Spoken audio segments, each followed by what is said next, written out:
Bom dia a todos os nossos seguidores, uma saudação breve ao nosso corpo social. Então, vamos dar início à nossa apresentação, cujo tema é Geopolítica e Segurança Internacional, uma visão brasileira, proferida pelo contra-almirante Carlos Eduardo Machado Santos Dantas, que é um colega de turma. Tudo bem, Dantas? Bom dia. Tranquilo, bom dia, Silva. Então, o currículo do almirante Dantas é extenso e é muito interessante pelo background que ele tem com relações internacionais, principalmente relações internacionais. É um contra-almirante da Marinha, né? Doutor e mestre em Ciências Navais pela Escola de Guerra Naval, com especialização em Gestão Internacional pelo COPEAD UFRJ e Política e Estratégia pela Escola Superior de Guerra. Exerceu diversos cargos de comando, direção e assessoria de alto nível na Marinha do Brasil. Bom, eu destaco o Diadido Naval na Índia, né? Acredito que foi o coroamento da carreira.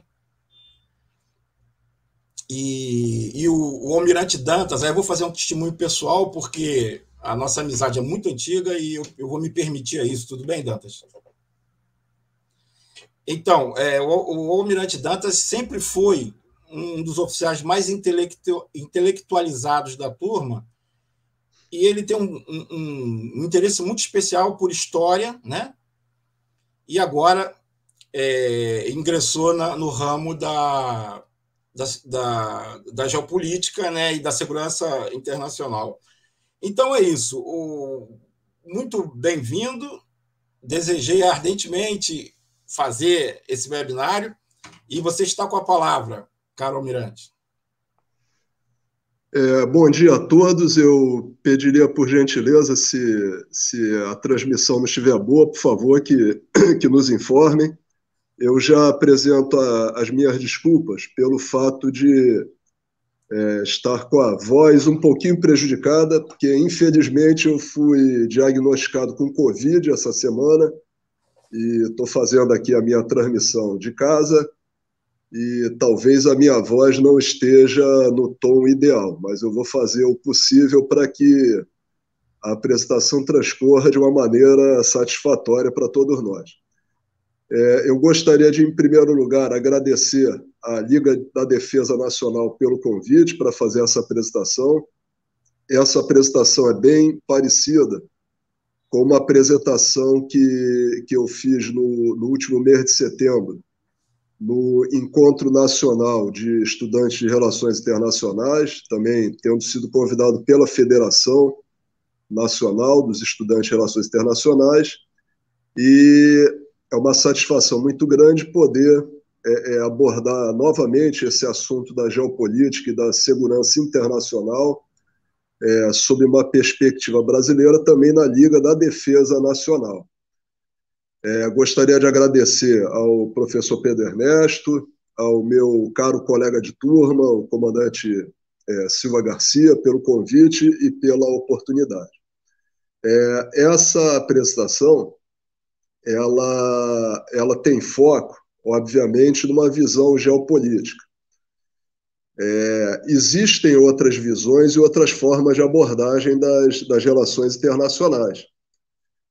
Mas eu faço essa apresentação e normalmente, o foco que eu coloco nas relações internacionais, do meu ponto de vista particular e acadêmico, é sempre dentro da geopolítica, porque eu entendo que a geopolítica é o principal instrumento de análise e o principal instrumento que os estados, os atores estatais, usam para a condução das suas políticas externas e para o seu posicionamento em relação à segurança internacional. Então, nessa apresentação, eu vou fazer um breve retrospecto, até em termos de alguns casos que eu julgo interessante destacar para mostrar algumas tentativas de arranjo de segurança internacional, de segurança regional.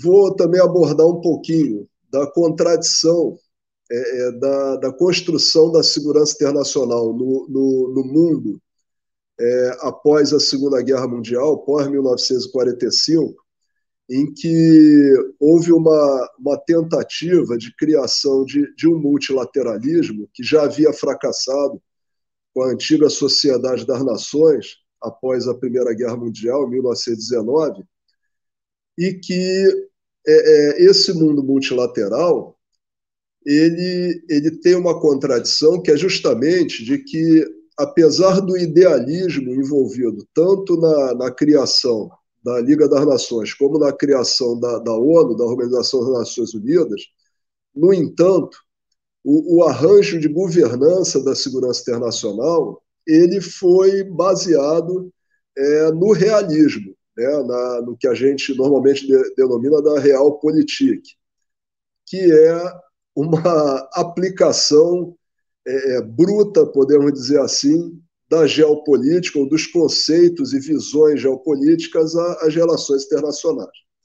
Eu depois vou fazer uma breve abordagem da visão brasileira de defesa e segurança internacional, de acordo com os documentos de alto nível que regem essa perspectiva brasileira, que são a nossa própria Constituição, a Constituição Federal de 1988, e a política e a estratégia de defesa nacional, estratégia nacional de defesa.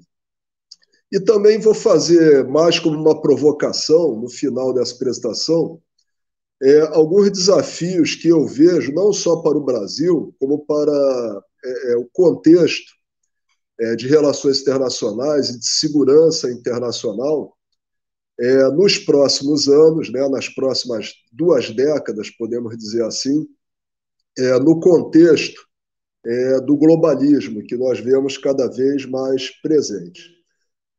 Em termos de subsídios históricos que eu selecionei para introduzir o tema, eu gostaria de começar com um caso, que é um caso envolvendo o arranjo de segurança regional na América do Sul, que é fundamental para o Brasil, e citando um caso de crise diplomática e que colocou em xeque esse arranjo no início do século XX. No início do século XX, nós tivemos uma situação de crise diplomática entre o Brasil e a Argentina que começa em 1902 e que, na realidade, esse caso, apesar dele ter terminado na segunda década do século XX, por volta de 1916, essa crise entre o Brasil e a Argentina, ela permaneceu latente, com pontos de tensão e até que ela finalmente fosse debelada até a década de 80. E eu vou citar mais adiante. Mas o primeiro caso que eu queria abordar, então, foi um caso que colocou 2 personalidades diplomáticas bastante significativas para ambos os países, que foram os seus chanceleres. O Barão do Rio Branco, chanceler brasileiro, e o ministro Ernesto Ceballos, que era o ministro das Relações Exteriores, o chanceler argentino. Essa crise, ela toda evoluiu sob a égide de um pensamento estratégico que era muito forte, principalmente no início do século XX, e que era um pensamento estratégico que tinha a sua base teórica e doutrinária na geopolítica, que foi o pensamento estratégico naval de 2 pensadores clássicos navais, um americano e outro inglês, que são o almirante Mahan, Alfred Thayer Mahan, americano, e o estrategista naval britânico, Julius Corbett. E, basicamente, essa visão. Podemos passar para o terceiro slide, por gentileza, subsídios históricos. Ela nos mostra uma visão em que o arranjo de segurança internacional, e no nosso caso regional da América do Sul, é baseado no equilíbrio entre poderes militares hegemônicos na região. E realmente, no início do século XX, e de alguma maneira até os dias de hoje, esse equilíbrio entre poderes na América do Sul ele é basicamente configurado pelo equilíbrio dos poderes militares do Brasil, da Argentina e do Chile, né, que até nesse início do século eram designados na arena das relações internacionais como o ABC sul-americano, considerando as iniciais dos três países. É interessante também que, nos estudos de sociologia dos conflitos, normalmente, a explicação mais factível para os conflitos, historicamente, é exatamente a ocorrência do desequilíbrio entre os poderes militares como motor dos conflitos. Então, quando ocorre um desequilíbrio entre os poderes militares de nações que têm posicionamentos antagônicos, normalmente esse desequilíbrio ele é um chamariz para que se inicie um conflito por alguém que se sente mais forte para impor a sua vontade, ou então pelo mais fraco que quer recuperar a condição de equilíbrio, de alguma maneira. Então, nesse caso, eu peço que nós passemos para o próximo slide. Houve um princípio de desequilíbrio que foi percebido pela Argentina com os programas navais sucessivos que o Brasil adotou em 1904 e 1906. O programa naval Júlio de Noronha, que era o ministro da Marinha na época, logo substituído em 1906 pelo programa do ministro Alexandrino de Alencar. E, basicamente, esse programa ele era baseado nas ideias já citadas de Corbett e de Mahan, e consideravam que a segurança internacional seria mantida pelo equilíbrio entre os poderes navais dos países, né, da região, e, no caso, esse poder naval ele era configurado pelas linhas de batalha das marinhas dos países. E, no caso, a Marinha do Brasil ela fez uma encomenda grande de construção naval de navios para reequipar a sua esquadra, né, naquela que ficou conhecida como a Esquadra de 1910, e que, na visão argentina, gerava um desequilíbrio entre os poderes navais no Cone Sul e gerava um desequilíbrio, num sentido mais amplo, na própria segurança regional. É importante referenciar que eu apresento esse caso, que eu vou chamar de caso do Telegrama número 9, baseado num livro muito interessante, que tem o título de Pelos Caminhos da História, do embaixador Vasco Mariz, que é uma figura icônica do Itamaraty, do Ministério das Relações Exteriores, um diplomata da velha guarda, falecido em 2017, e que ele aborda em diversas obras da autoria dele toda uma história do relacionamento diplomático brasileiro.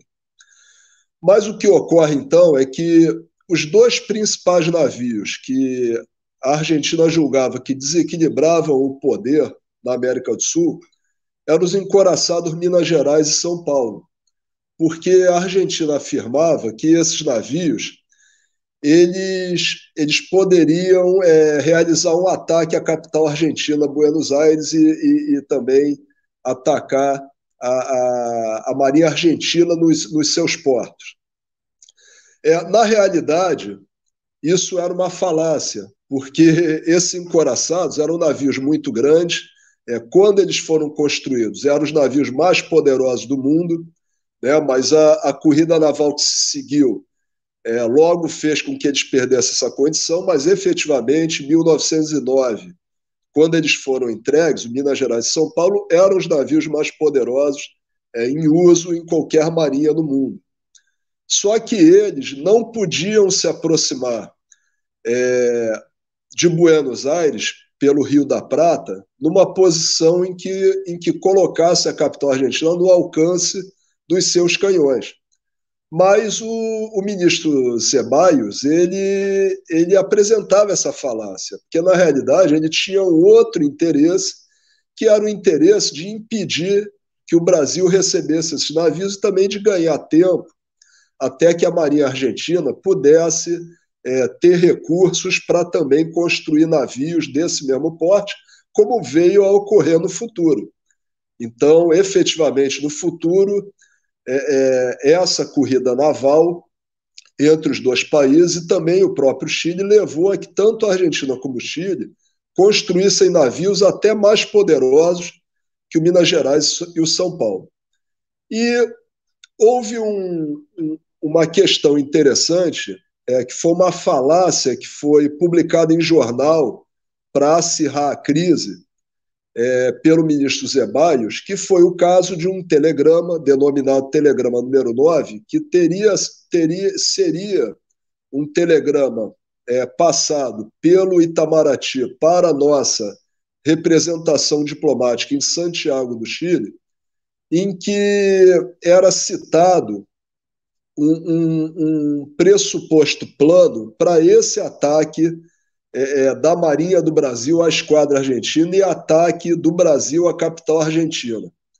Isso aí foi muito explorado na imprensa. O Barão do Rio Branco, que era o nosso ministro das Relações Exteriores, ele conseguiu comprovar também em publicações em jornal que isso tudo era falso, que essa falácia apresentada pelo ministro Zeballos, ela não se sustentava, até porque havia essa impossibilidade técnica do calado dos navios, e efetivamente isso levou inclusive à demissão do ministro Zeballos, e na década seguinte, em 1916, com uma visita do presidente argentino ao Brasil, essa questão foi pacificada. Mas o fato é que a pressão argentina ela foi tão grande que teve interferência para que o terceiro encoraçado que o Brasil tinha encomendado, que era o encoraçado Rio de Janeiro, ele terminasse não sendo incorporado à Marinha do Brasil. Ele acabou sendo vendido ao Império Otomano e, no final, quando começou a Primeira Guerra Mundial, em 1914, inclusive ele foi arrestado pela Royal Navy e acabou ficando em mãos inglesas, tendo participado da Batalha da Jutlândia, em 1916, como parte da Grand Fleet, da Home Fleet inglesa, que enfrentou os alemães. Perdão. É interessante que essas tensões entre o Brasil e a Argentina elas permaneceram latentes, por exemplo, com o posicionamento brasileiro na Segunda Guerra Mundial, entrando na guerra ao lado dos aliados, em 1942, e com uma posição dúbia assumida pela Argentina. Inclusive, a Argentina recebeu vários antigos representantes do regime nazista depois da guerra, e de alguma maneira, essas tensões, apesar de ambos os países, no contexto da Guerra Fria, terem se alinhado ao mundo ocidental, ao lado ocidental, mas no plano regional, essas tensões permaneceram e geraram uma nova crise em 1977, que foi a crise da construção da usina de Itaipu, em que novamente uma falácia foi apresentada pelo lado argentino de que Itaipu poderia ser usada como uma arma para a inundação das províncias argentinas de Entre Rios, de Corrientes, caso as comportas fossem abertas, e isso foi mais um ponto de fricção entre o Brasil e a Argentina na década de 70, mas efetivamente, com o conflito das Malvinas, em 1982, nós tivemos um ponto de inflexão nessa animosidade ou nessas tensões históricas entre o Brasil e a Argentina. Como o Brasil ele apoiou efetivamente a Argentina no conflito das Malvinas, isso abriu espaço para que as tensões fossem anuladas, essas tensões históricas, e permitisse a construção de um novo arranjo multilateral de caráter regional. Primeiramente, no plano econômico, com a criação do Mercosul, e, posteriormente, com outros arranjos militares. É interessante dizer que, desde esse início dos anos 80, as Forças Armadas brasileiras e argentinas, e principalmente as marinhas, elas passaram a construir um entendimento que leva a que hoje haja uma situação de completa pacificação e inexistência de qualquer tensão entre os dois países. Podemos passar, então, para o próximo slide? E eu vou abordar agora um novo caso, que é o caso do arranjo de segurança, que foi implantado a partir da visão liberal e idealista das relações internacionais do presidente americano Woodrow Wilson, que logo após o final da Primeira Guerra Mundial foi o grande arquiteto do arranjo de segurança multilateral que foi configurado pela Sociedade das Nações a partir do Tratado de Versalhes, mas que, no entanto, ele falhou até porque ele impôs uma clara relação de poderes desequilibrada. Quando ele praticamente inviabilizou o poder nacional ou o poder militar alemão, ele fez com que a Alemanha, a partir do primeiro dia após o Tratado de Versalhes, buscasse restabelecer esse equilíbrio de poder na Europa. E, efetivamente, quando Hitler subiu ao poder em 1933, ele, desde o seu primeiro dia de governo, ele buscou fazer isso rapidamente, e ele já em 1938, ele já estava numa posição de questionar esse desequilíbrio de poder imposto pelo Tratado de Versalhes, que, pelo Tratado de Munique de 1938, que foi um resultado da política de apaziguamento que foi colocada em prática pelos líderes ocidentais, o primeiro-ministro britânico Chamberlain, o primeiro-ministro francês Daladier, que tentavam manter a paz a todo custo para não repetir a Primeira Guerra Mundial. E essa política, ainda baseada na visão liberal e idealista do presidente Wilson, ela se mostrou ineficaz, se mostrou inepta, e ela foi incapaz de distender a crise que só foi agravada após o Tratado de Munique. E, efetivamente, já no ano seguinte, o desequilíbrio de poder decorrente do Tratado de Versalhes, ele levou à Segunda Guerra Mundial, que é vamos dizer, uma consagração da visão realista de relações internacionais, em que efetivamente houve um choque de poderes devido à contraposição do interesse entre os Estados nacionais. E é interessante que eu gosto de colocar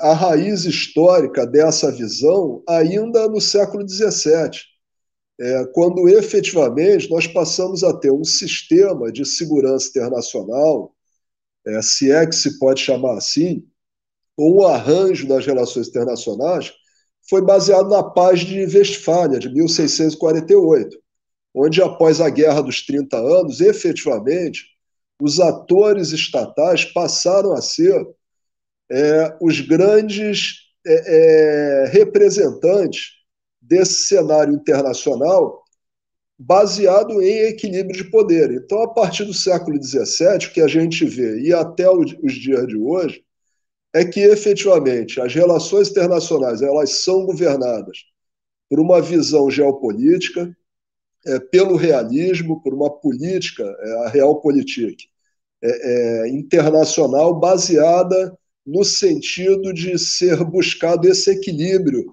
de poder entre os Estados como fiador da paz. E quando esse equilíbrio é rompido, efetivamente a guerra é o recurso dos Estados para restabelecer esse equilíbrio.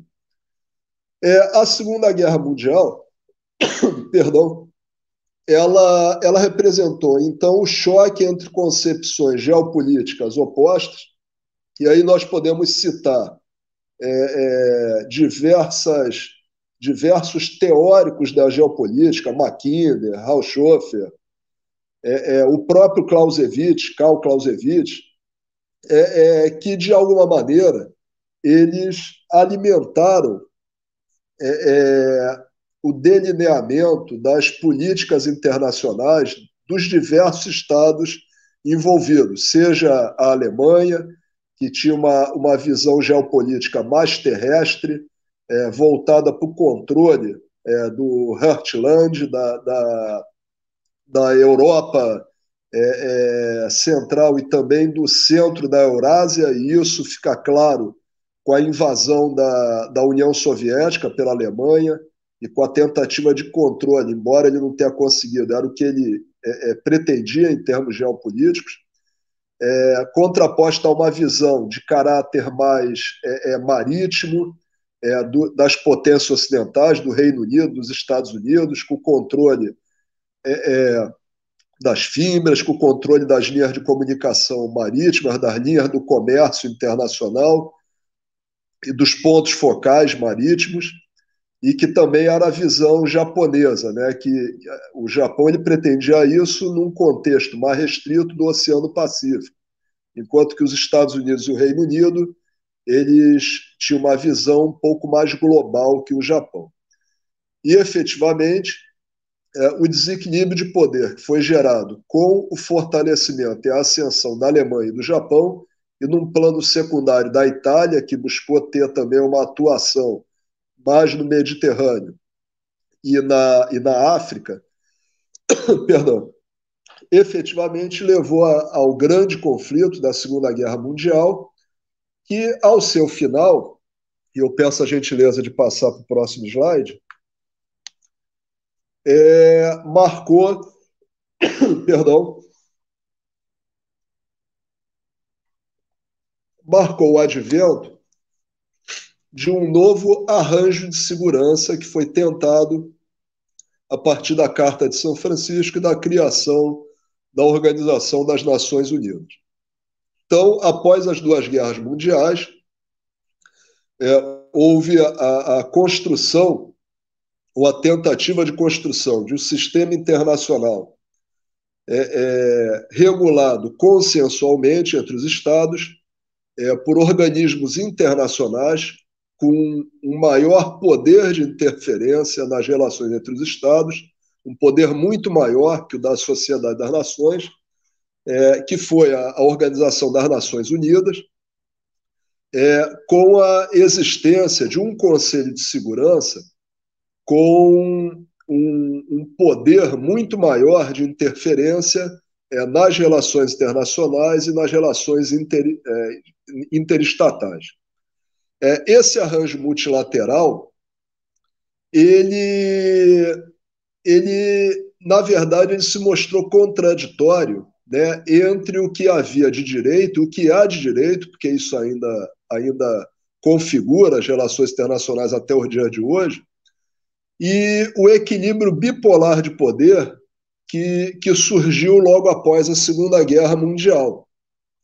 Porque, efetivamente, os membros do Conselho de Segurança das Nações Unidas são aqueles estados que saíram da Segunda Guerra Mundial numa situação de maior poder.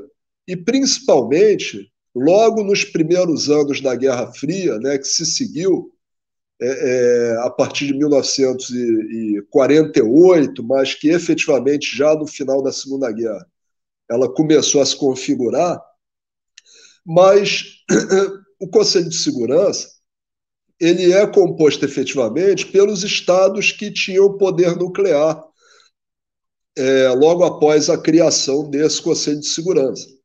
Então, todos os estados que compõem o Conselho de Segurança, eles efetivamente eles vieram a se constituir em estados nucleares. E esse equilíbrio de poder ele era baseado em dois conceitos, que era o conceito da tríade nuclear, que também ela foi sendo desenvolvida nas décadas seguintes à Segunda Guerra Mundial. Essa tríade nuclear, fazendo um breve parêntese, ela é a, a existência de poderes nucleares de todos esses estados, componentes do Conselho de Segurança, em que eles são capazes de fazer o emprego do seu poder nuclear, tanto a partir do poder aéreo, de aeronaves, como foi feito em Hiroshima e Nagasaki pela Força Aérea Americana, como por mísseis lançados de terra e também por mísseis lançados submarinos. Os mísseis lançados submarinos, que foram tornados possíveis a partir da década de 50, eles deram uma nova configuração e completaram essa tríade nuclear porque eles possibilitaram a criação do conceito da mútua destruição assegurada, que tem um viés que nós podemos chamar de neo-clausewitziano, né? Essa visão da tríade nuclear. Porque, à medida em que eu tenho a possibilidade de lançar armamento nuclear de submarinos, eu garanto que, caso eu seja atacado, esse ataque, mesmo que destrua todo o meu poder militar em terra, ele não ficará sem uma resposta que também destruirá o poder militar do meu inimigo. Então, com isso, com essa mútua destruição assegurada, foi gerado foi gerada uma situação final de equilíbrio de poder que efetivamente levou à paz. Então, a gente vê que há uma contradição latente em todo esse sistema de segurança internacional pós-1945, em que, teoricamente, ou de direito, as relações e os conflitos, né, que haviam sido colocados na ilegalidade, o recurso à guerra, teoricamente, foi colocado como ilegal a partir da criação das Nações Unidas, e essa proibição do recurso ao conflito ela seria mantida pelo Conselho de Segurança, mas efetivamente essa manutenção da paz mundial, ou pelo menos da paz entre os estados mais poderosos, ela passou a ser feita por esse equilíbrio entre os poderes nucleares dos países e, principalmente, pela capacidade mútua de destruição assegurada, que faz com que nenhum Estado queira ser o primeiro a utilizar o poder nuclear, porque ele sabe que ele sofrerá um ataque em retaliação e que ele não ficará impune, ele também será destruído. Então, o equilíbrio, a partir de então, ele foi baseado nesse conceito muito clausewitziano de equilíbrio entre os poderes militares, baseado na tríade nuclear e na capacidade de mútua destruição assegurada. A gente pode citar, inclusive, o atual conflito entre a Rússia e a Ucrânia, em que há ameaças de utilização do armamento nuclear pela Rússia, mesmo que de uma maneira localizada, com armas táticas, mas que não tem se concretizado exatamente pelo posicionamento firme da OTAN, garantindo que vai retaliar a Rússia com ataque nuclear também. E aí não apenas um ataque tático, mas um ataque estratégico que levaria para uma conflagração global e para provável destruição do sistema internacional como existe hoje. Perdão. Com o final da Guerra Fria e a queda da União Soviética, aparentemente, a partir de 1991, teria ocorrido um fortalecimento do multilateralismo e um fortalecimento do Conselho de Segurança a partir da unipolaridade, que passou a existir com apenas os Estados Unidos como potência dominante a partir de 1991. E essa unipolaridade ela permaneceu presente, nós podemos dizer, até 2002, quando ocorreu o ataque ao território americano pelo terrorismo islâmico, e quando passou a haver uma emergência, né, um pouco coincidente em termos cronológicos com esse ataque, por parte da China. Fortalecimento econômico, posteriormente militar e estratégico da China, configurando um novo cenário de bipolaridade. E esse novo cenário de bipolaridade, ele não teve como ser contido por nenhum dos arranjos periféricos que foram tentados. E um exemplo de arranjo periférico que pode ser apresentado é um de que o Brasil participa, o próprio arranjo dos BRICS, com a participação do Brasil, da China, da Índia e da Rússia, que não foi capaz de impedir que efetivamente, na arena mundial atual, efetivamente existe uma bipolaridade entre Estados Unidos e China. Podemos passar, então, para o próximo slide. E após essa breve abordagem histórica, eu passo, então, a fazer uma contraposição entre o realismo nas relações internacionais e o multilateralismo configurado pela existência desse arranjo, né, das Nações Unidas. Então, no nosso entender, a Realpolitik é efetivamente o principal instrumento de uma abordagem de caráter geopolítico das relações internacionais e é efetivamente o que governa as relações internacionais. Perdão. Efetivamente,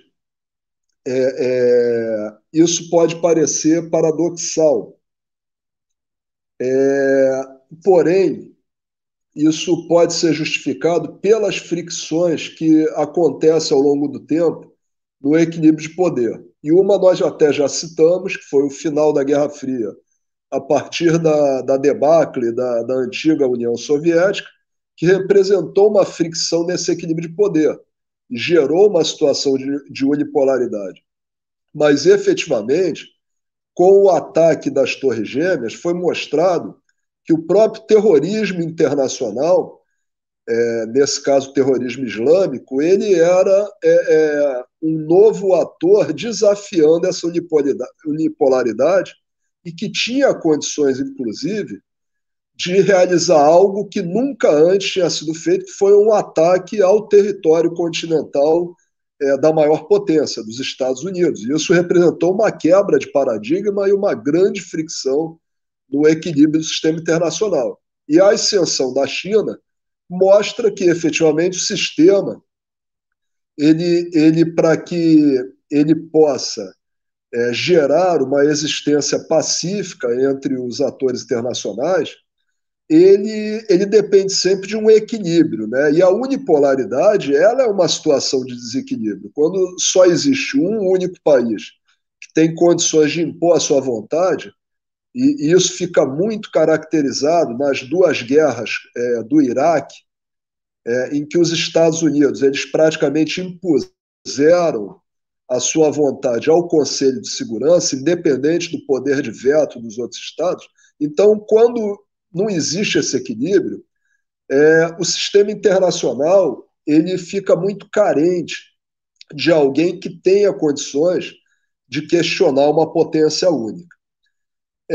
Eu cito também aí, aparece no slide, que efetivamente, quando a gente faz os diversos estudos de relações internacionais, existiram diversos momentos, notadamente nos Estados Unidos e no Reino Unido, de discussão das teorias de relações internacionais. Eu, particularmente, eu prefiro apresentar como mais interessante o debate que ocorreu no meio acadêmico americano, principalmente nos anos 30, foi o debate entre idealismo, né, aquele idealismo de Wilson, e o realismo, que recepcionou uma visão plural também e recepcionou a teoria da interdependência, que marcaram também o debate, que foi o terceiro debate das relações internacionais, que veio a ocorrer nos anos 70, que foi o debate entre o Robert Keyhane e o Joseph Nye, dois acadêmicos americanos, estudiosos das relações internacionais.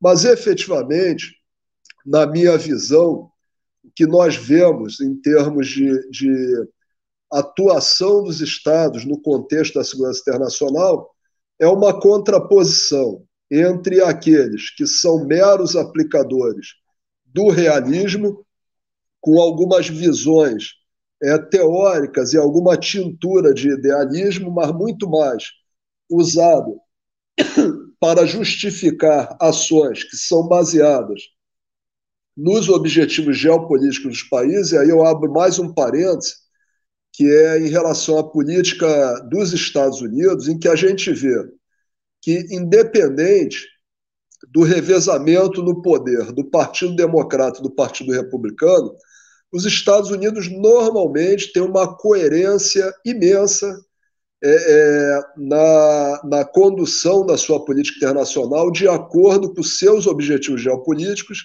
e de acordo com uma visão realista das relações internacionais. Um outro país com quem eu até particularmente pude ter contato e que julgo que é uma referência muito interessante para o próprio Brasil é a Índia. A Índia também, mesmo agora, onde houve uma alternância de poder a partir de 2014 entre o Partido do Congresso e o BJP, o Partido Fundamentalista Hindu, não deixou de conduzir a sua política internacional em obediência aos seus objetivos geopolíticos e a uma visão realista das relações internacionais.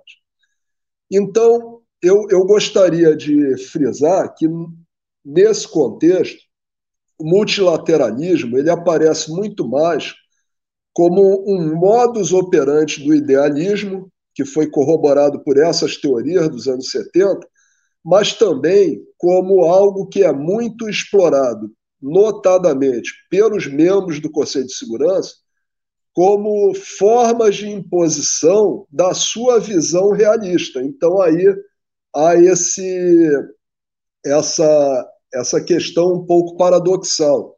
Muitas vezes há uma resolução do Conselho de Segurança, que é uma resolução que nós podemos dizer que ela é feita em obediência ao multilateralismo, mas que, na realidade, ela está sendo feita para atender a uma visão realista e a um objetivo geopolítico de um dos membros do Conselho de Segurança. E, logicamente, eu estou me referindo aos membros permanentes. Podemos passar para o próximo slide.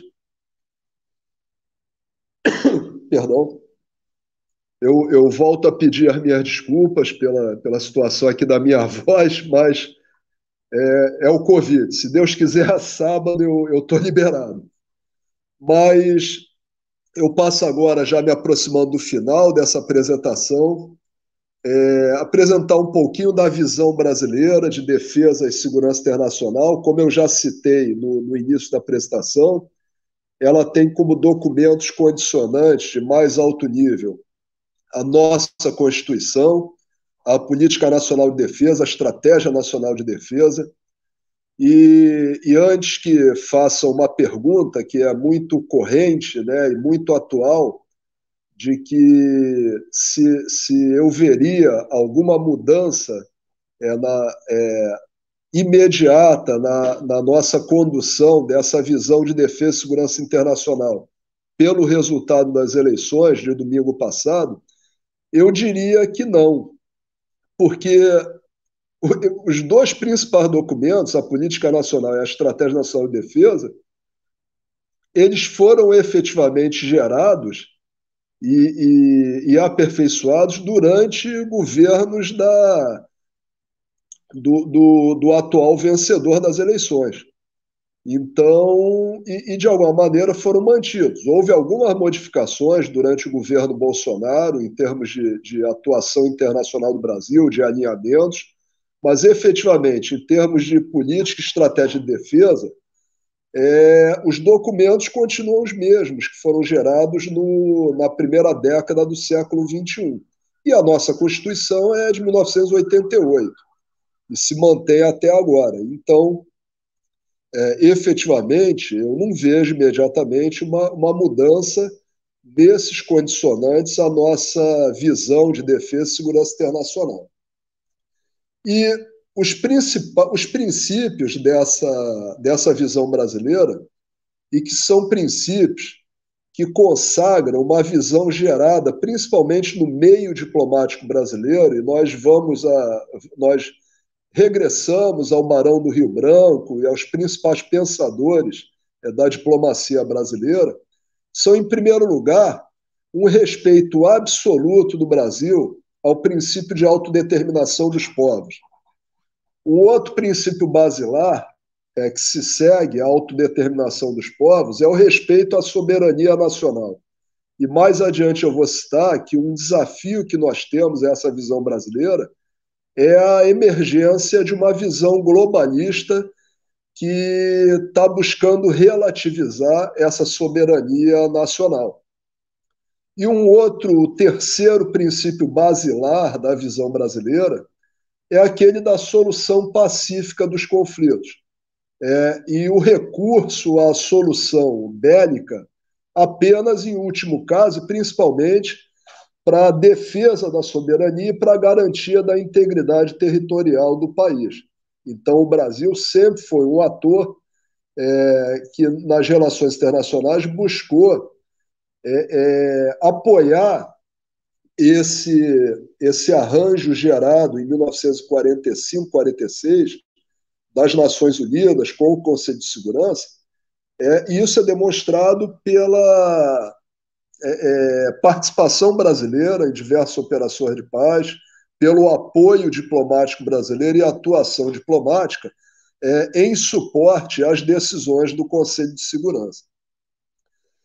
E, efetivamente, o Brasil ele tem se caracterizado e ele defende esse princípio, que está presente, inclusive, na nossa política nacional de defesa, de que, antes de qualquer ação militar, é importante realizar um trabalho de articulação diplomática em diversos contextos, seja no contexto político, no contexto econômico, para a manutenção da nossa soberania e a defesa dos nossos interesses nacionais, principalmente segundo duas áreas geográficas. Perdão. Em primeiro lugar, o nosso ambiente regional, que basicamente é o ambiente regional sul-americano, e o nosso entorno estratégico, que é a região próxima ao Brasil, principalmente a região do Atlântico Sul, até a costa ocidental africana, a região marítima, que vai até a área do Caribe, um pouco acima do Equador, e que ao sul vai até o continente antártico, onde o Brasil está presente, e que também engloba toda a América do Sul e a região mais próxima do litoral sul-americano, do Oceano Pacífico. Então, efetivamente, esse é um entorno estratégico que é identificado pela Política Nacional de Defesa como aonde se realizam ou se concretizam os interesses estratégicos brasileiros mais importantes. A outra região é o restante do mundo, fora desse entorno estratégico, em que há uma abordagem menos prioritária por parte dessa articulação diplomática brasileira. Embora nós tenhamos visto, com a emergência do Brasil como um ator internacional mais importante, algumas tentativas eu diria que algumas até um pouco desastradas, né? Por exemplo, uma tentativa ainda no segundo governo Lula, de mediação brasileira na crise do Oriente Médio, na crise entre Líbano e Israel, que efetivamente foi rechaçada de pronto por Israel, que colocou de uma maneira contundente que o Brasil podia já ser um gigante econômico, mas ainda era um anão diplomático, e efetivamente o Brasil acabou tendo que aceitar essa, digamos assim, entre aspas, malcriação de Israel. Mas efetivamente o Brasil fez algumas tentativas e posteriormente houve um direcionamento, uma priorização por parte da diplomacia brasileira para que essa atuação fora do entorno estratégico ela não fosse uma atuação como essa, de tentativa de atuação isolada, mas sempre dentro dos fóruns e dos arranjos dos quais o Brasil faz parte como Estado membro, principalmente os BRICS e, e outros arranjos, como a Comunidade dos Países de Língua Portuguesa, o próprio IBAS, né, que num sentido mais restrito, aí já envolve o Brasil, a África do Sul, a Índia, com agora algumas adesões, como também a Argentina, que está aderindo, enfim, que a atuação global fora do entorno estratégico ela fosse feita dentro dos fóruns dos quais o Brasil participa, já que ainda não havia uma possibilidade de atuação independente, isolada do Brasil. Podemos passar para o próximo slide. Perdão. Então, efetivamente, na análise que é feita do ambiente internacional, na Estratégia Nacional de Defesa, essa análise ela demonstra que continua a haver uma competição por supremacia no plano internacional. Hoje, essa competição ela é marcada principalmente por uma competição política, econômica e militar entre Estados Unidos e China, e com uma tentativa que cada vez vai ficando mais inexequível de retorno da Rússia a esse nível de atuação. E nós vemos que a guerra da Ucrânia está demonstrando que a Rússia, apesar de ser o segundo poder nuclear, ela não consegue mais ter o mesmo nível de atuação independente que a União Soviética tinha. E ela, inclusive, hoje está cada vez mais dependente do apoio dos seus aliados tradicionais e, principalmente, de uma sustentação por parte da própria China. Então, é muito difícil para a Rússia voltar a ter essa possibilidade de atuação num mundo tripolar que ela desejaria, mas que hoje é efetivamente um mundo bipolar. Essa competição por supremacia ela é marcada pela interdependência econômica dos Estados, pelo processo de globalização econômica que ocorreu a partir da década de 80 e também por uma interdependência cibernética, porque nós vivemos num mundo conectado em redes sociais, em redes cibernéticas, onde todos os aspectos do relacionamento humano, das relações interestatais, eles dependem dessas redes de relacionamento cibernético que nós simplificamos chamando de redes sociais. Não são apenas as redes sociais. As redes que conectam os mercados financeiros internacionais, enfim. Toda essa sustentação de base cibernética baseada em sistemas de computadores e em satélites de comunicações, ela é fundamental, hoje em dia, no campo da interdependência entre os países que permeia essa competição por supremacia. O mundo ele continua sendo caracterizado por algumas assimetrias e tensões decorrentes nos planos regionais. E também aí não apenas entre atores estatais, mas também entre atores paraestatais. Então, quando eu tenho organizações terroristas atuando política estrategicamente no mundo, em decorrência de assimetrias regionais, esses atores eles são capazes de gerar tensões relevantes no sistema internacional e no sistema de equilíbrio entre os países, principalmente se algum dos estados mais importantes toma o partido de um desses atores paraestatais. Um outro aspecto muito importante é o aspecto da escassez de recursos naturais, que se agrava não tanto como propagado pelos globalistas, mas efetivamente uma escassez que ela é real, ela é presente e que gera um impacto também ambiental e que passa a ser um fator importante na governança das relações internacionais. E no caso do Brasil também, principalmente, a percepção de que no interior do nosso entorno estratégico, cada vez mais, nós teremos a presença de atores externos interessados em questões que, inclusive, afetam a nossa soberania.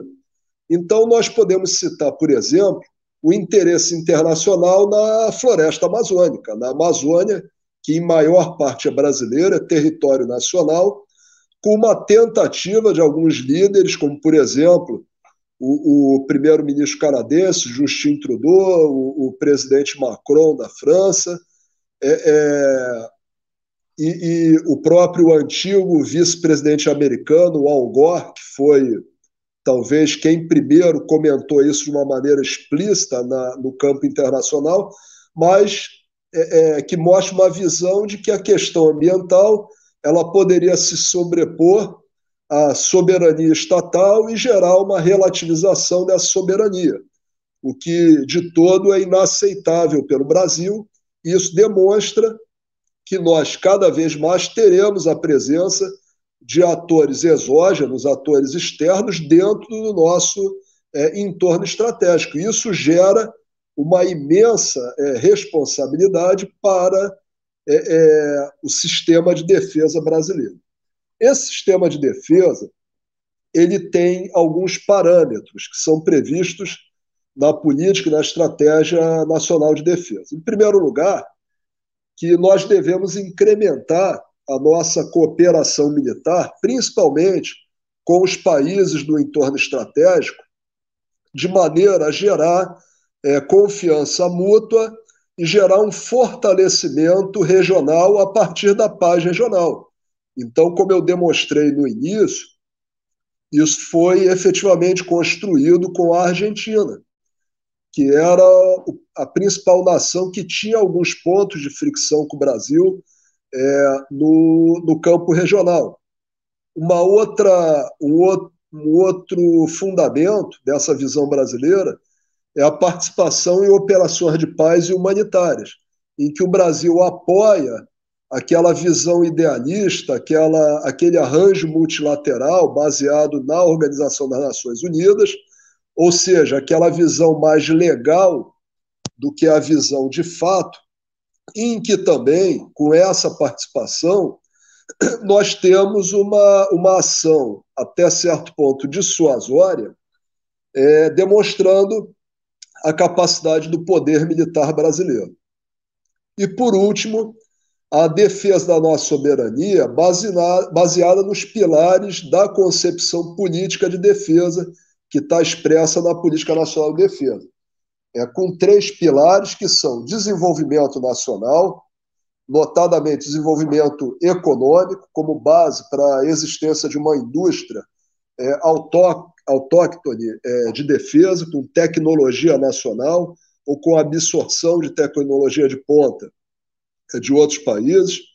A diplomacia, como um ator garante da nossa soberania, e a dissuasão que é garantida pela existência de um poder militar com credibilidade, com capacidade de emprego, de pronto emprego, para a defesa da nossa soberania. Podemos, então, passar para o próximo slide, em que eu vou citar, antes de abordar um pequeno desafio em relação ao globalismo, que está em curso, e aí sim, com o advento de um novo governo. Eu não sei se os novos titulares do governo e dentro do Ministério da Defesa eles vão manter esse estudo, mas efetivamente, agora, já no final do governo Bolsonaro, houve uma tentativa de estudar uma nova estratégia de defesa. Isso aqui eu cito muito rapidamente. Por acaso, eu fui um dos consultores a quem a Marinha recorreu para fazer uma avaliação dessa nova estratégia de defesa, que ela vem sendo estudada no âmbito do Ministério da Defesa, a partir de estudos que foram realizados por um acadêmico da Universidade Federal do Rio Grande do Norte, que também é colaborador da Escola de Comando Estado-Maior do Exército, em que ele apresenta uma proposta de nova estratégia de defesa para o Brasil, que ela mantém a dissuasão como principal forma de atuação do poder militar brasileiro, e no nosso caso a dissuasão convencional, já que o Brasil renunciou ao uso de armamento nuclear, e aí eu abro um novo parênteses. O Brasil, a Marinha do Brasil, tem um projeto nuclear da Marinha que visa a que a Marinha possua submarinos de propulsão nuclear. No entanto, é um emprego da energia nuclear apenas para a propulsão do submarino. Esse submarino não será armado com mísseis, com armamento nuclear, devido à decisão brasileira, ainda no governo Fernando Henrique Cardoso, em que o Brasil renunciou à posse de armamento nuclear, embora o Brasil tenha essa capacidade. Isso aí gerou alguns constrangimentos, algumas tentativas de impedir o desenvolvimento do programa nuclear da Marinha ao longo do tempo. Ele foi um programa que talvez ele tenha tido uma duração um pouco maior para ele chegar ao nível em que hoje ele está, em que a Marinha tem o domínio completo do ciclo nuclear, perdão, do ciclo de enriquecimento de urânio, porque efetivamente quem enriquece urânio a 20%, ele pode enriquecer a um grau maior e pode, se quiser, desenvolver armamento nuclear. Eu abro um parênteses para contar uma historinha muito rápida. Quando eu era o adido militar brasileiro na Índia, entre 2011 e 2013, um dia, numa conversa, lá num dos diversos eventos sociais que o corpo diplomático tem, eu fui abordado, como normalmente ocorre, nessas conversas sempre os adidos buscam obter informações de inteligência com seus colegas. Isso é normal nesse relacionamento, né, entre as embaixadas, entre os adidos militares. E aí o adido francês e o adido paquistanês, que são duas potências nucleares, conversando comigo, aí fizeram uma inocente pergunta, né? Olha, já que o Brasil ele dominou o ciclo do combustível nuclear, a Marinha do Brasil tem esse domínio, e no caso o Paquistão estava interessado em saber se nós estávamos cooperando com a Índia em termos de submarino nuclear, e não estávamos. Aí fizeram essa pergunta inocente: por que vocês não têm armamento nuclear? E eu respondi para eles simplesmente: porque nós não queremos. Nós temos a capacidade, sim, e é importante afirmar ao mundo isso. Nós temos o domínio da tecnologia, mas nós não desenvolvemos porque nós não queremos, porque nós temos uma postura, como já foi apresentado nessa palestra, uma visão política de não usar armamento nuclear. Mas então, essa nova estratégia de defesa, ela é proposta para utilizar uma dissuasão convencional num ambiente que é multidomínio, É o ambiente terrestre tradicional, marítimo, aéreo, e também é o ambiente espacial e o ambiente cibernético, como eu já citei.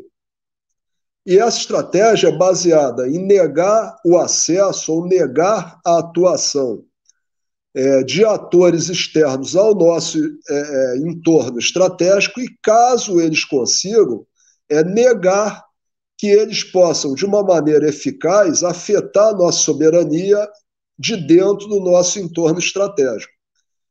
E na visão brasileira, que já existia antes dessa iniciativa de desenvolver uma nova estratégia de defesa, os ambientes estratégicos prioritários do Brasil são a Amazônia, que eu já citei, e o próprio Atlântico Sul, que é fundamental para a manutenção das nossas linhas de comunicação marítimas, por onde fluem 95% do nosso comércio internacional.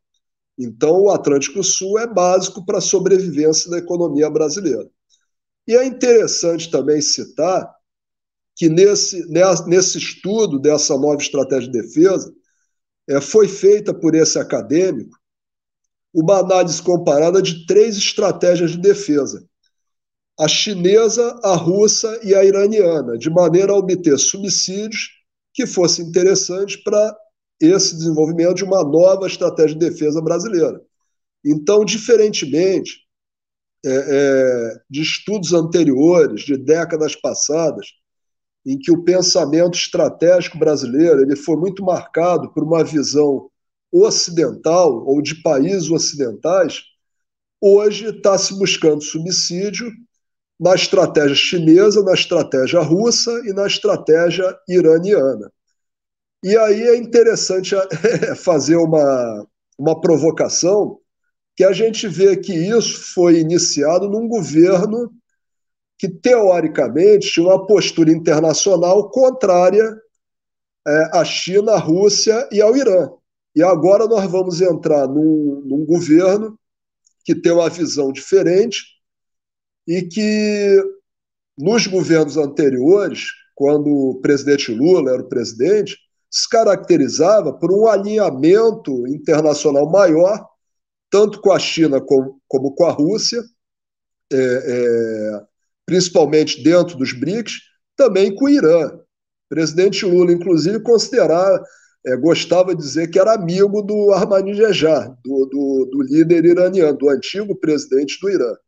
Então a gente vê que pode ser que esse desenvolvimento de uma nova estratégia de defesa ele prossiga no contexto desse novo governo que se inicia no ano que vem. Podemos, então, passar para o último slide, o próximo slide, perdão, em que eu faço um desafio, em que eu coloco alguns pontos para a reflexão das senhoras e dos senhores, tentando fazer uma abordagem prospectiva no contexto do globalismo, que hoje está muito vigente nas relações internacionais, em que eu vejo um quadro, e aí eu não vou abordar especificamente nenhum desses itens, mas eu deixo para a reflexão das senhoras e dos senhores. Em primeiro lugar, em que cada vez mais há uma relativização de soberanias em nome de outros valores que são apresentados como valores globais ou valores civilizatórios. E eu coloco como um marco que nós podemos, entre parênteses, chamar de legal, de caráter ou de cunho internacional, a Agenda 2030 da ONU, em que aparecem vários desses pontos que, para serem implementados de uma maneira perene e definitiva, eles dependeriam de relativização de soberanias nacionais. Então, a gente vê que há uma tentativa até de imposição de agendas, e não apenas de convencimento. A questão ambiental, ela aparece como um pano de fundo para diversas dessas agendas. E a gente já citou até a questão da Amazônia, em que essa questão ambiental é muito mais explorada em nome de outros interesses, do que em nome dela própria. E isso também, a questão da dependência energética de alguns países, ela é muito importante, assim como da escassez, principalmente de água, como pano de fundo para imposição de diversos pontos dessa agenda global.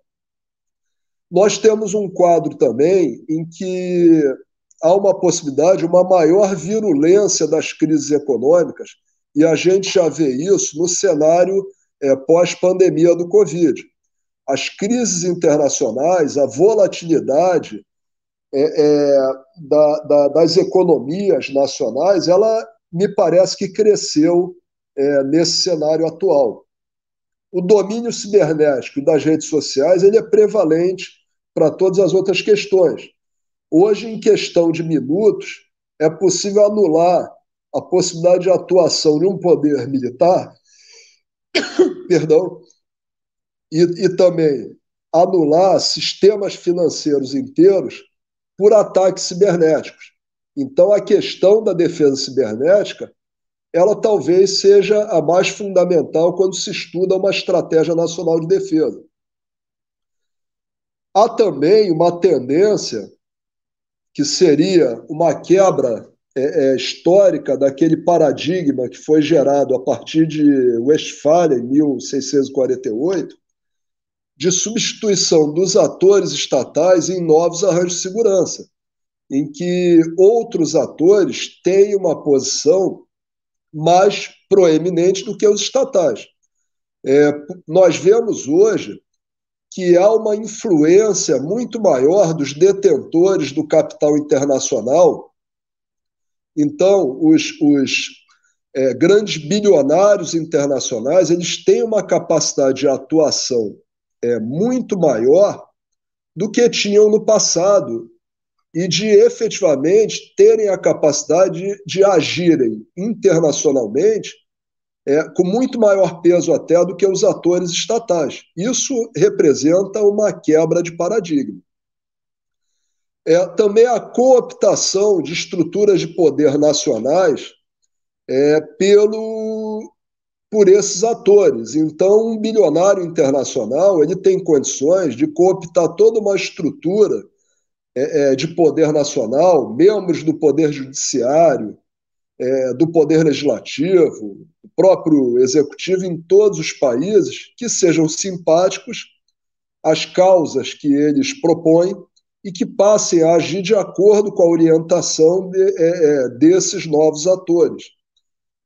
E nós vemos também que as questões elas vão se agravando em termos de novas agendas, até mesmo a um ponto em que alguns com financiamentos bem gordos defendem até ideias que geram agendas um pouco estranhas, até mesmo de desconstrução do ser humano na sua natureza normal ou tradicional.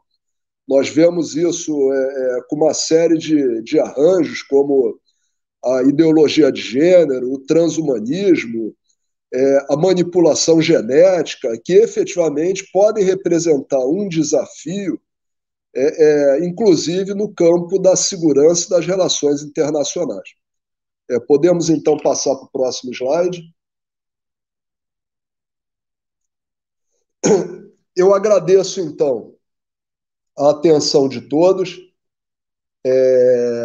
Agradeço principalmente, mais uma vez, pela gentileza do convite da Liga da Defesa Nacional para que eu fizesse essa apresentação.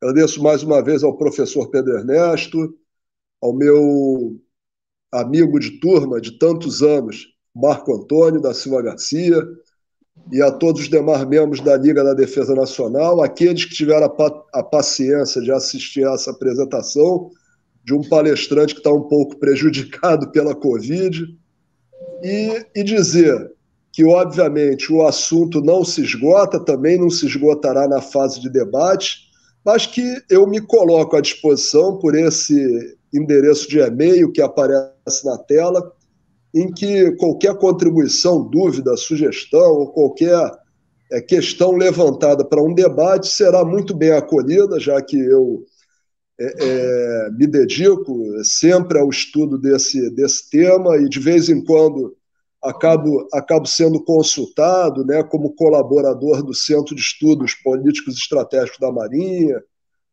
colaborando com o Estado-Maior da Armada, apesar de hoje eu já me encontrar na reserva da Marinha, não estar mais em serviço ativo, com a própria Escola de Guerra Naval, como colaborador da escola, né, tive a satisfação de ser instrutor na Escola de Guerra Naval durante muitos anos, de ser vice-diretor da escola e de efetivamente ainda me colocar à disposição também da Escola de Guerra Naval, que é um grande centro de pensamento da estratégia naval e também de estudos estratégicos brasileiros, né? Então, eu agradeço a todos, meu muito obrigado pela paciência, pela atenção, e a partir de agora eu retorno ao nosso amigo Silva Garcia para que, se assim desejar, coloque alguma pergunta, enfim, eu estou à disposição. Muito obrigado. Bom, excelente explanação. Vamos agora à fase das perguntas. Existem bastante perguntas. Eu vou tentar fazer um filtro, porque não tem como repassar todas. E vamos aqui, pelo canal do YouTube, Samuel Rufino perguntou: Almirante, o senhor pode comentar sobre a aliança entre Rússia e China no século XXI? Já nasceu uma nova ordem geopolítica ou ainda está em desenvolvimento? É interessante essa pergunta. Ele fala sobre ordem geopolítica. É diferente da tal NON. A NON ordem geopolítica seria uma nova ONU. É muito interessante essa pergunta. Pois não, Dantas?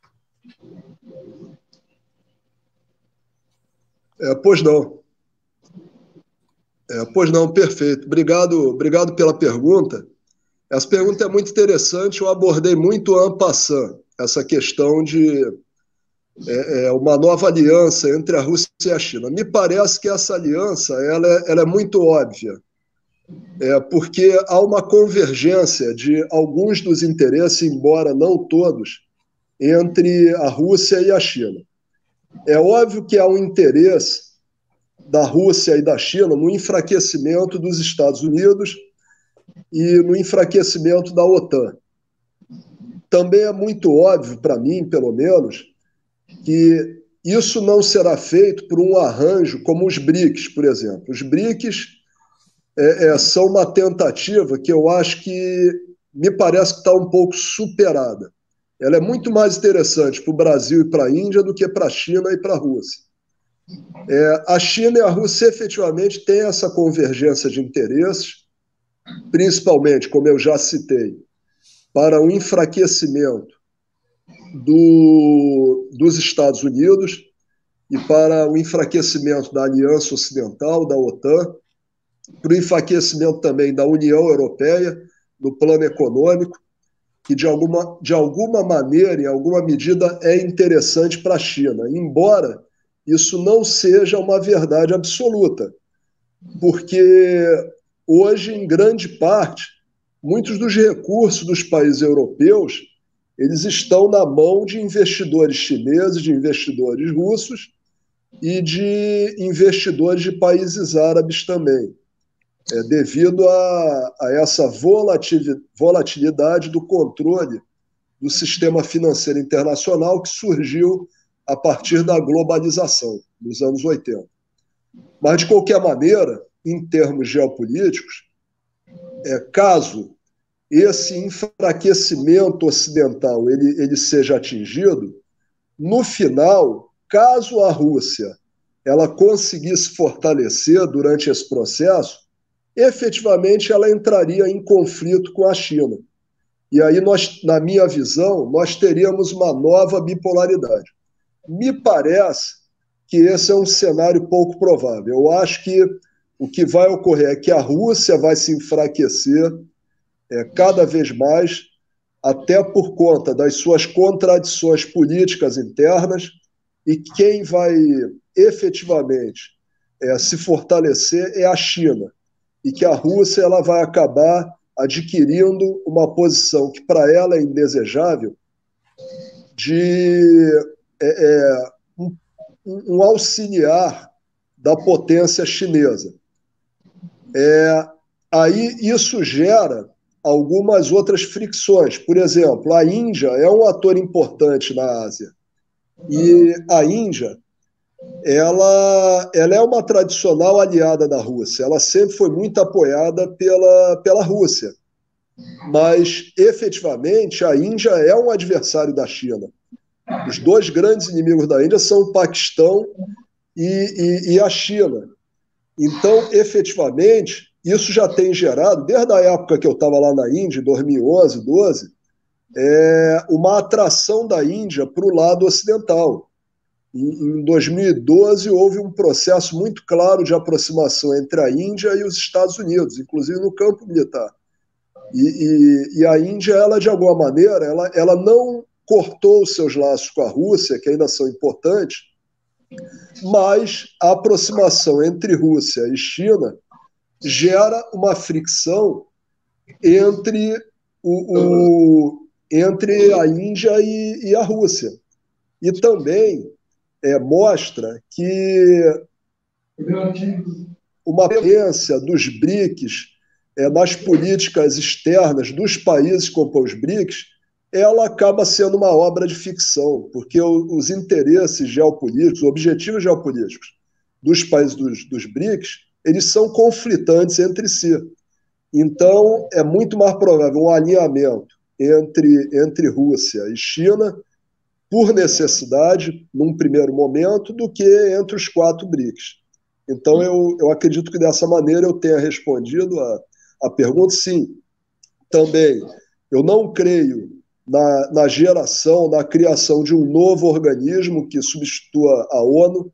Eu creio que a ONU vai continuar existindo. No entanto, eu imagino que futuramente, e isso é inclusive um objetivo da política externa brasileira, ocorra uma reformulação do Conselho de Segurança. Essa reformulação ela é desejada. Eu não acredito que ela seja absoluta, ou seja, que mude o status quo do poder de veto, mas que, pelo menos, ela torne a atuação do Conselho de Segurança um pouco mais incisiva, devido a se tornar um pouco mais transparente e também com um pouco mais de respaldo político do que simplesmente o poder nuclear dos seus 5 membros permanentes. Mas podemos passar para a próxima, então. Ok. A próxima pergunta é do senhor Antônio Vieira, nosso colega Cândido. Como o senhor avalia, no contexto da estratégia do equilíbrio dos poderes militares de Brasil, Argentina, Chile, a tentativa atual de unificação da América do Sul sobre a égide ampliada de uma Unasul? A volta da Unasul, né? Agora está com essa eleição aí, deve voltar à voga. Em que se unificaria politicamente, economicamente, inclusive, como foi ventilado, unificação de moeda, e militarmente, um comando centralizado das Forças Armadas.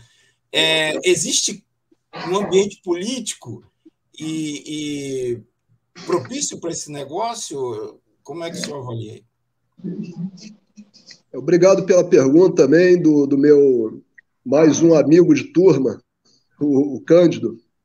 E, efetivamente, essa foi uma construção da era dos governos do Partido dos Trabalhadores.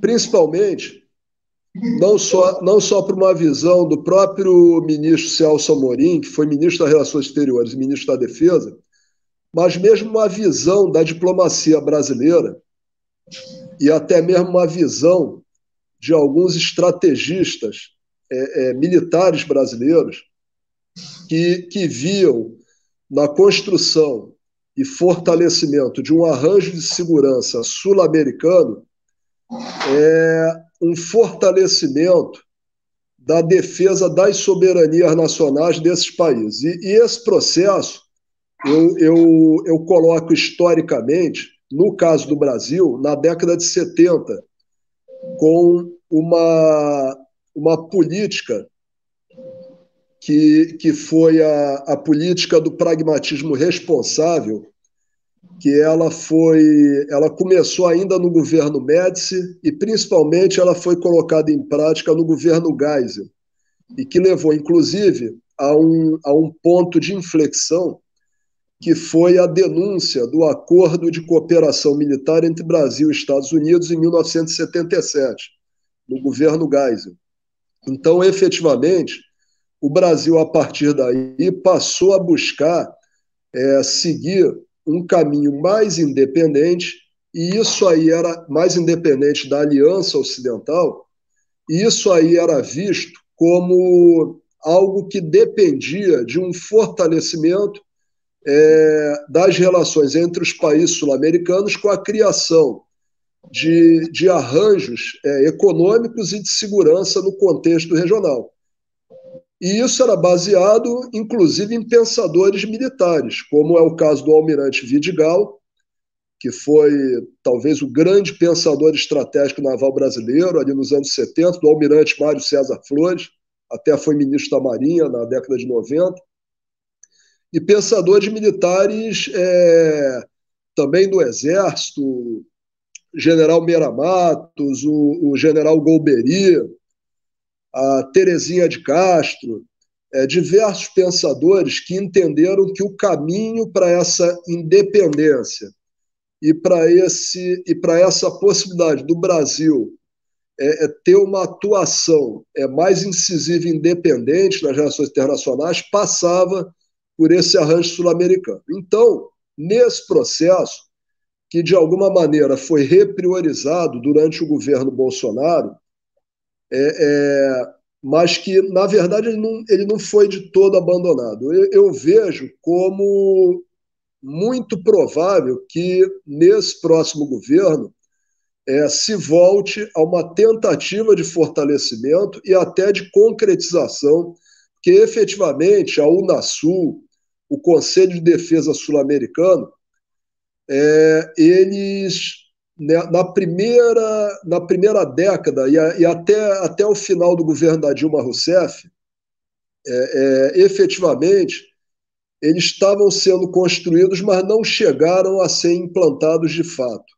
Eu creio que agora isso vai ocorrer, pelo menos de uma maneira embrionária.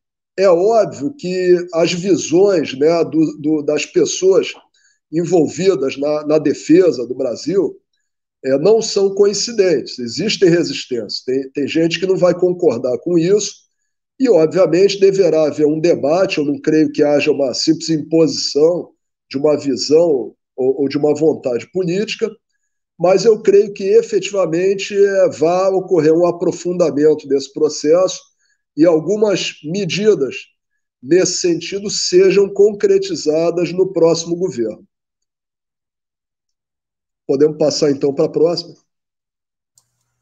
Bom, temos aqui o Heitor Augusto Tosi. Ele fez várias perguntas. Eu vou tentar condensar as perguntas dele a partir de uma pergunta, tentar condensar. Bom, ele pergunta: como vemos o discurso do presidente chinês para com Taiwan? Será este um novo ponto de conflito armado? Ele fez considerações também sobre a importância da Antártica.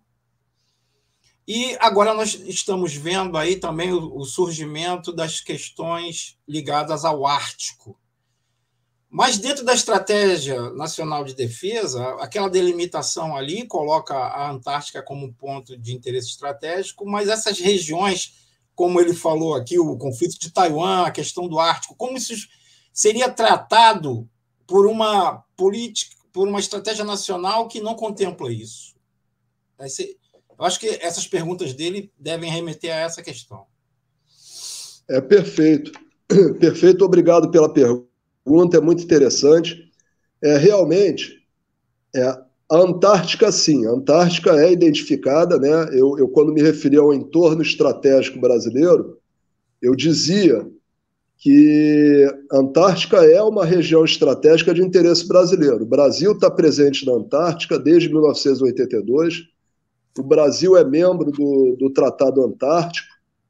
O Brasil se prepara para uma rediscussão da Antártica prevista pelo Tratado Antártico e a posição brasileira, perdão, a posição brasileira, ela sempre foi de evitar a militarização e a exploração dos recursos naturais da Antártica.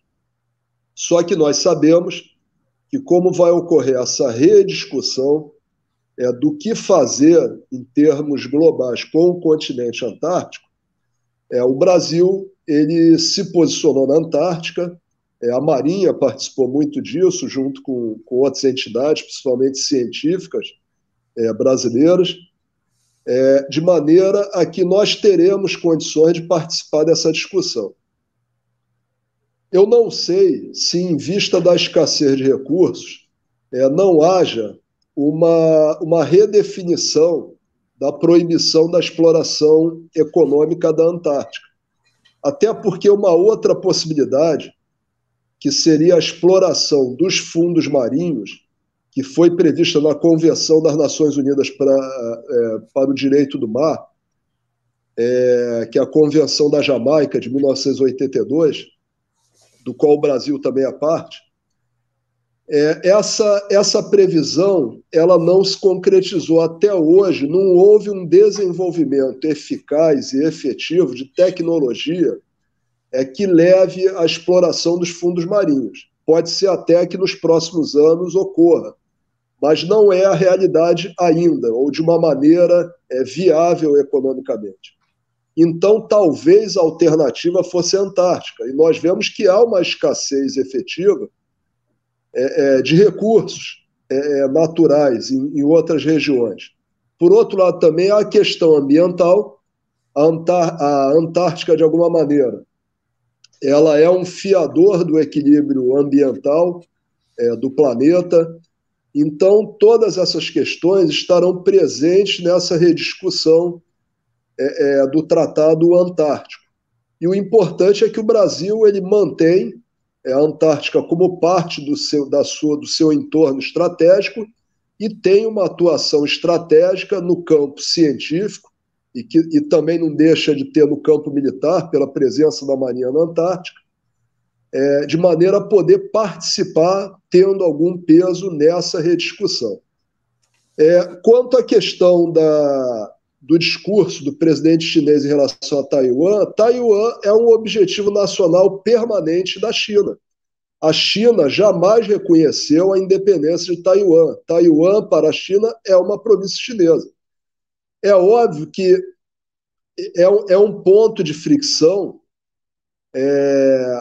que os Estados Unidos colocaram como um limitador à atuação chinesa no Pacífico.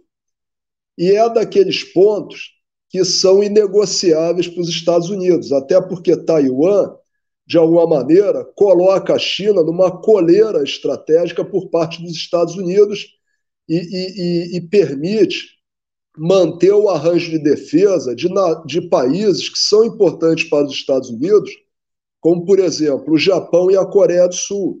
Então, a questão de Taiwan ela não é simplesmente uma questão de posse regional ou territorial da ilha pela China, mas sim porque ela representa como que uma coleira que os Estados Unidos colocaram na China desde 1949.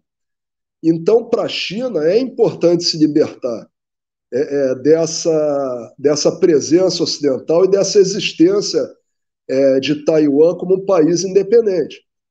Isso aí ocorre numa menor escala também em relação à Argentina e Malvinas. A Argentina nunca vai deixar de considerar que as Ilhas Malvinas são território argentino. E o Brasil apoia essa posição.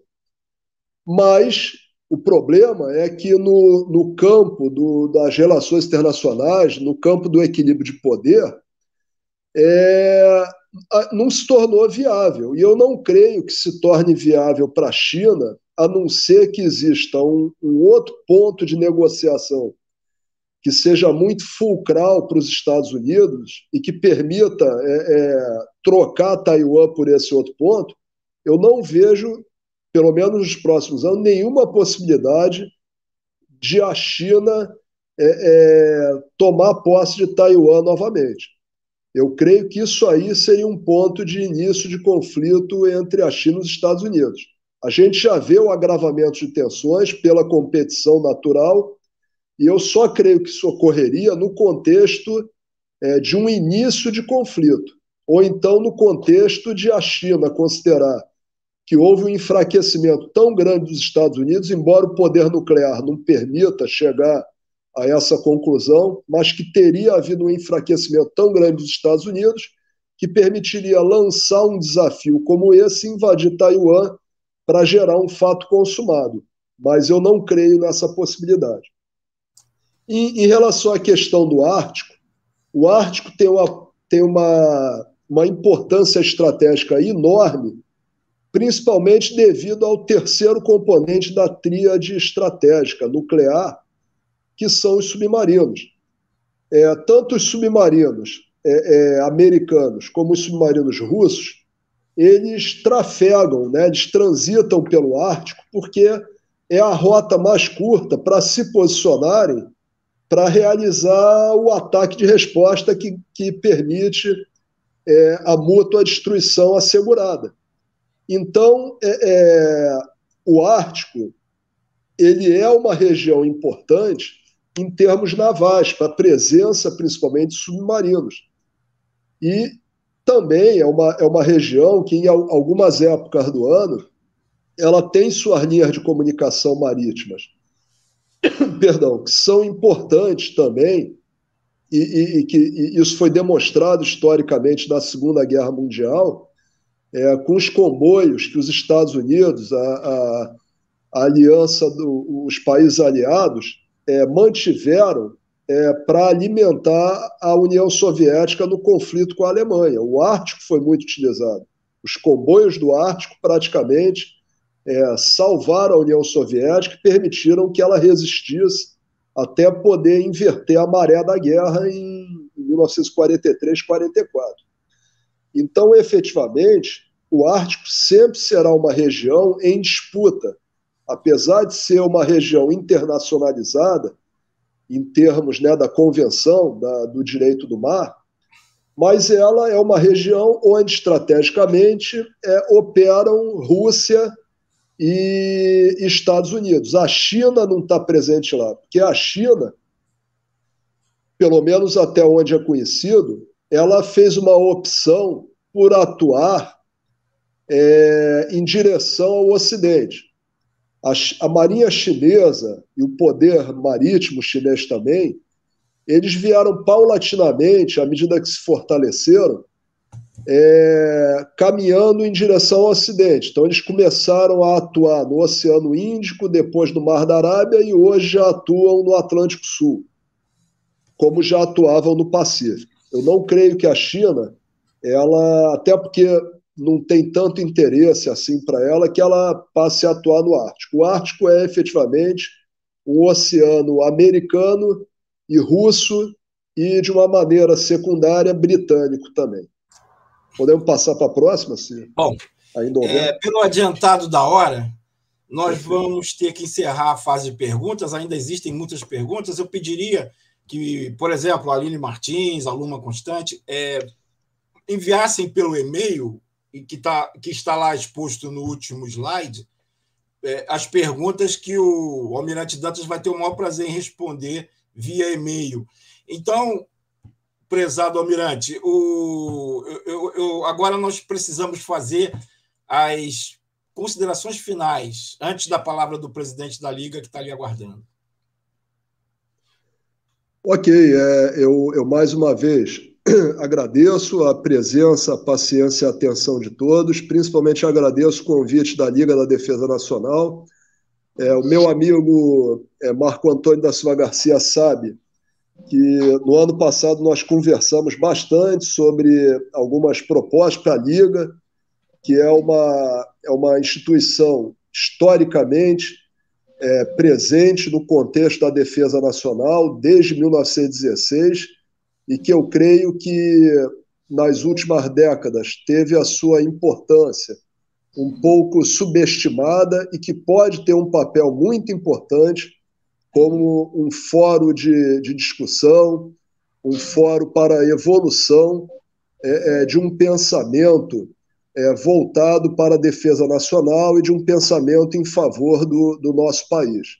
Então, efetivamente, eu agradeço a essa gentileza da Liga de me colocar esse convite. Agradeço também a todos aqueles que me cumprimentaram. Eu estou vendo aqui no YouTube, no site, alguns colegas de turma. Agradeço muito pela gentileza e parabenizo a Liga por essa iniciativa do webinário e essa iniciativa de conduzir essas discussões que só trarão benefícios para o nosso país e, de modo particular, ao contexto da defesa nacional. E me coloco sempre à disposição da Liga para qualquer consulta, qualquer discussão e qualquer participação. Muito obrigado, muito sucesso e vida longa para a nossa Liga da Defesa Nacional. E muito obrigado a todos. Então, o professor Pedro Ernesto vai fazer os agradecimentos. Pois não, professor? O senhor está com a palavra.